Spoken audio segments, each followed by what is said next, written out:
Hi, this is Andy with Conde Systems, and today I'd like to show you how to pick an IP address to assign to your network printer. Now, when you're setting up a network printer, you do want to assign an IP address to it. You do not want to let it get an address automatically. The reason for that, if you're letting it get an IP address automatically, if you have a power outage or if you turn the printer off or it becomes disconnected for any reason, whenever you turn it back on, it could very well get a different address and you may lose communications to your printer. Now, this video is actually to show you how to find the IP address. To do this, we need to find out what your DHCP range is. DHCP is simply an acronym for a server that assigns IP addresses to different devices as they connect to your network. This is usually done through your wireless router. This is usually done from your wireless router.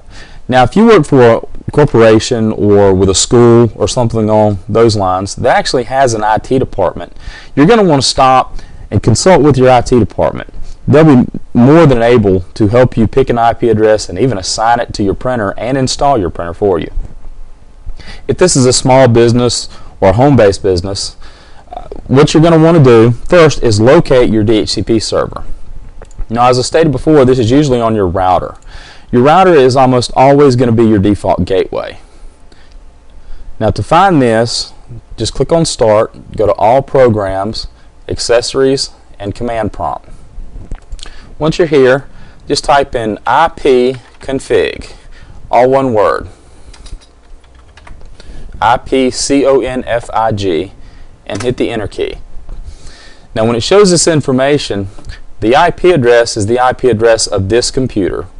The subnet mask is the range of addresses, basically. This number is important, but not for looking up the IP address. Your default gateway, however, is, like I say, almost always going to be the address of your router. Once we know this address, the easiest way to locate this, we're going to start our web browser. And up in the very top, I'm going to type in the IP address of the default gateway, 192.168.1.1. Now, this is coming up asking me for username and password. If you get this and you don't know what this is, look in the documentation that came with your router. It should tell you what the default username and password is to access the router. Now, I have not changed mine. This one is a Linksys router, and it's admin. I'm going to hit login here.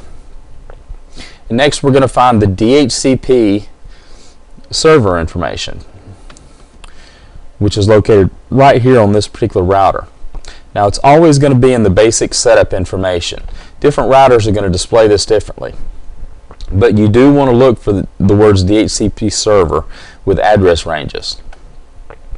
Now, here I'm showing them a static IP address is 192.168.1.1. That's the address of the router. My starting IP address here is the starting IP address for the DHCP server. In this case, it's 192.168.1.100, which when we look back here before, we notice this computer is .101, which tells me that it is assigned an IP address from the server. It's not one that's set. I'm also going to notice here it says the maximum number of DHCP users is 50. What this means is any address between 192.168.1.100 and 192.168.1.150 are going to be DHCP addresses.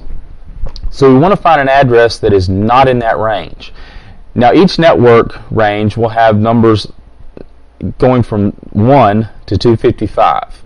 Since 1 is assigned to the router, that means we have from 2 to 99 that is not used by DHCP, and then we have from 151 to 255 that's not used by DHCP server.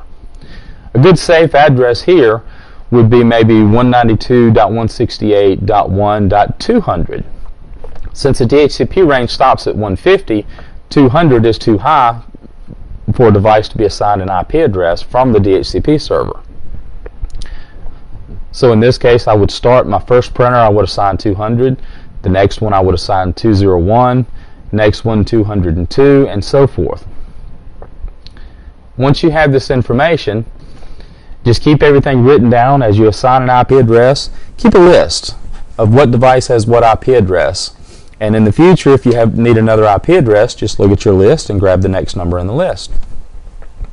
If you have any questions about anything in this video or anything else that we support at Conde Systems, please give us a call at 1-800-826-6332 or send us an email to support@conde.com.